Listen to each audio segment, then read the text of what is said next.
Ngwaye ikaze na nshuti mvamwe Mpeta TV, ndagushimiye cyane wahisemo kubana natwe by'umwihariko wakoze subscribe. Ndagushimiye cyane. Ariko nawe ni muri mushya kuri channel, ndagusabye ngo banze ukore subscribe kugira ngo tujye tubasha kwibana mu biganiro byacu byose. Kuko twabyemeje kubagezaho inkuru zidasanzwe zirimo utuntu n'utundi urukundo ibyegeranye umunsi gufitiye inkuru y'akababaro y'icyamamare Samusure wamamaye muri sinema nyarwanda yaje kugaragara kuri channel imwe hano mu gihugu avuga ko afite ibibazo bimukomereye ndetse bikaba ari muri bimwe byatumye atoroka akava mu gihugu. Uyu Samusure udaherutse kugaragara muri sinema nyarwanda yaje kugaragara uyu munsi aho ari gutabaza yiyambaza inshuti n'abakunzi b'ibihangano bye. Byinshi kuri iyi nkuru dukesha urubuga rw'igihe.com ifite umutwe ugira uti yavuye i Kigali agera muri Mozambique ahunze amadeni. Ndagusabye ngo bane natwe tugerane ku musozo.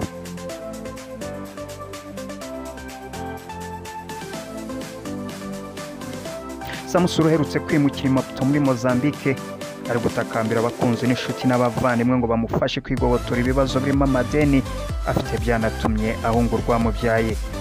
Kalisa Ernest wamamaye nka Samusure ari mu bakinnyi ba sinema bafite izina rikomeye ndetse akaba umwe mu babimazemo igihe.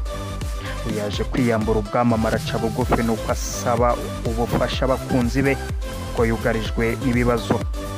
Umugabo benshi bamenye nka Samusure Rurinda Makuta n'andi mazina menshi yagiye afata bitewe na sinema yaje kubwira igihe ko ari mu bibazo byinshi ndetse ko ari nabyo byatumye ava mu gihugu.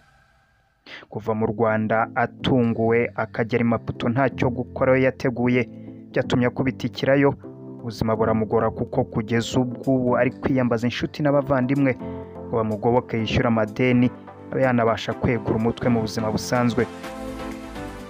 Muri Werurwe umwaka wa 2023 nibwo yimukiye Maputo muri Mozambique aho yavugaga ko agiye gushakishiriza imibereho.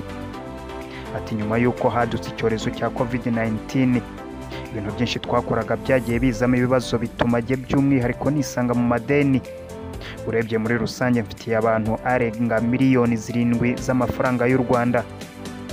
Samusure avuga ko aya madeni ayafitiye abantu batandukanye, icyakora iryatumye ava mu gihugu rikaba ari ry'ibihumbi 600 yari yahawe n'umwe mu babakinaga muri filime yitwa Makuta.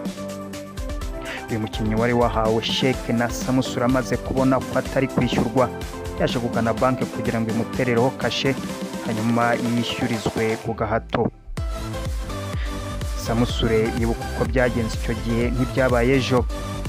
Yakomeje agira ati hari kuwa gatanu banki irampamagara bambwira ko hari umuntu wagiye guteresha sheke. Babwiye ko ntahari basaba kuba babiretse ko kuwa mbere tuzabikemura mu bwumvikane. Samusure yahise atekereza ku gifungo ashobora guhabwa kubera icyo cyaha cyo gutanga sheke itazigamiye afata icyemezo cyo guhunga.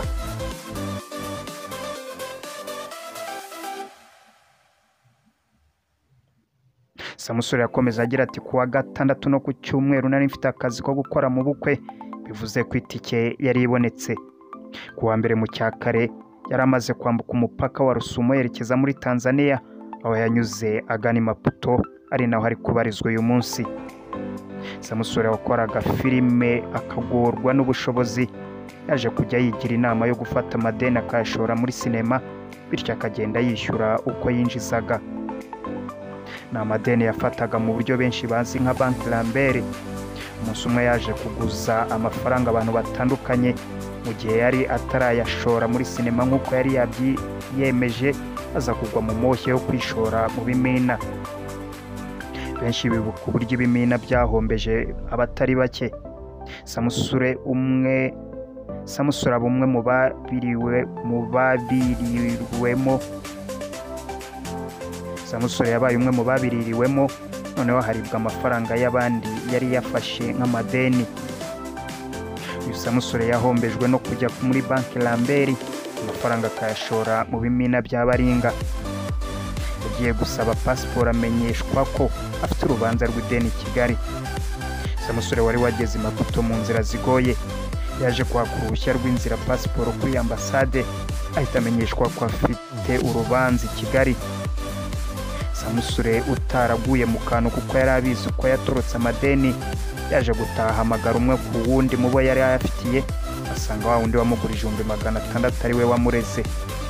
Ni umugabo uhamya ko yahise agira ubwoba bwo kuburanishwa adahari, akubita hirya no hino amafaranga aboneka mu bavandimwe arishyura. Nyuma yo kwishyurwa, wari ufitiwe ideni na Samusure yandikiye urukiko arumenyesha ko nta deni agifitiwe n'uyu mugabo. Inyandiko yongerwa muri dosiye. Kuri ubu bakaba bategereje ko hasomwa urubanza.